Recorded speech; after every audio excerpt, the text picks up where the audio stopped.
ദുബൈയിൽ മദ്യപിച്ച് വാഹനമോടിച്ച് അപകടമുണ്ടാക്കി ഒരാൾ കൊല്ലപ്പെട്ട കേസിൽ നാട്ടിലേക്ക് മുങ്ങിയ പ്രതിയെ കണ്ടെത്തണമെന്നാവശ്യപ്പെട്ട് മുഖ്യമന്ത്രിക്ക് പരാതി. മലപ്പുറം തിരൂർ പായമൽ അങ്ങാടി മയ്യേരി ഫഹദിനെ കണ്ടെത്തി നഷ്ടപരിഹാര തുക ഈടാക്കാൻ നടപടി സ്വീകരിക്കണമെന്നാവശ്യപ്പെട്ടാണ് പരാതി. കുറ്റ്യാടി വടയം മംഗലശ്ശേരി നൌഫലാണ് മുഖ്യമന്ത്രിക്ക് പരാതി നൽകിയത്. 2022 ഒക്ടോബർ 12-നായിരുന്നു കേസിനാസ്പദമായ സംഭവം. നൌഫൽ അവധിക്ക് നാട്ടിലെത്തിയ സമയത്ത് അദ്ദേഹത്തിന് അനുമതിയില്ലാതെ ഫഹദ് സ്ഥാപനത്തിൻ്റെ പേരിലുള്ള വാഹനമെടുത്ത് പുറത്തുപോവുകയും മദ്യപിച്ച് വാഹനമോടിച്ചതിനെ തുടർന്ന് ഒരാൾ മരിക്കുകയും ചെയ്തു. പിന്നാലെ നൌഫലിന് 1.25 കോടി രൂപ പിഴ ചുമത്തി കോടതി ഉത്തരവിടുകയും ചെയ്തു.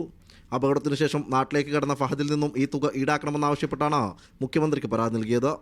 ഈ നാട്ടിലേക്ക് രക്ഷപ്പെട്ട ഫഹദ് പക്ഷേ മറ്റെവിടെയോ ജോലി ചെയ്യുന്നുണ്ടെന്നാണ് ഞാൻ അറിഞ്ഞത്. അപ്പോൾ ഈ പണം കണ്ടെത്തുക എന്നുള്ളത് ആരാണോ അപകടമുണ്ടാക്കിയത് അയാളിൽ നിന്ന് കണ്ടെത്തുക എന്നാണല്ലോ നീതി.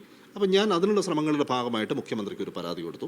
ഇന്നയാൾ എൻ്റെ സ്ഥാപനത്തിൽ ജോലി ചെയ്യുന്നയാൾ ഇത്തരമൊരു അപകടമുണ്ടാക്കി 4,16,000 ദിർഹം, ഏകദേശം 1.25 കോടി രൂപയോളം എനിക്ക് ബാധ്യത ഉണ്ടാക്കിയിട്ട് നാട്ടിലേക്ക് കടന്നു കളഞ്ഞിട്ടുണ്ട്. അയാളെ കണ്ടെത്തി ഈ നഷ്ടം എനിക്ക് ഈടാക്കി തരണം എന്നാവശ്യപ്പെട്ടുകൊണ്ടാണ് ഞാൻ മുഖ്യമന്ത്രിക്ക് പരാതി കൊടുത്തത്. പരാതി വടകര ഡിവൈഎസ്പിക്കും കുറ്റ്യാടി പോലീസിനും കൈമാറിയിട്ടുണ്ടെന്ന് മുഖ്യമന്ത്രിയുടെ ഓഫീസിൽ നിന്നും മറുപടി ലഭിച്ചതായി നൌഫൽ പറയുന്നു. മീഡിയ 1 കോഴിക്കോട്.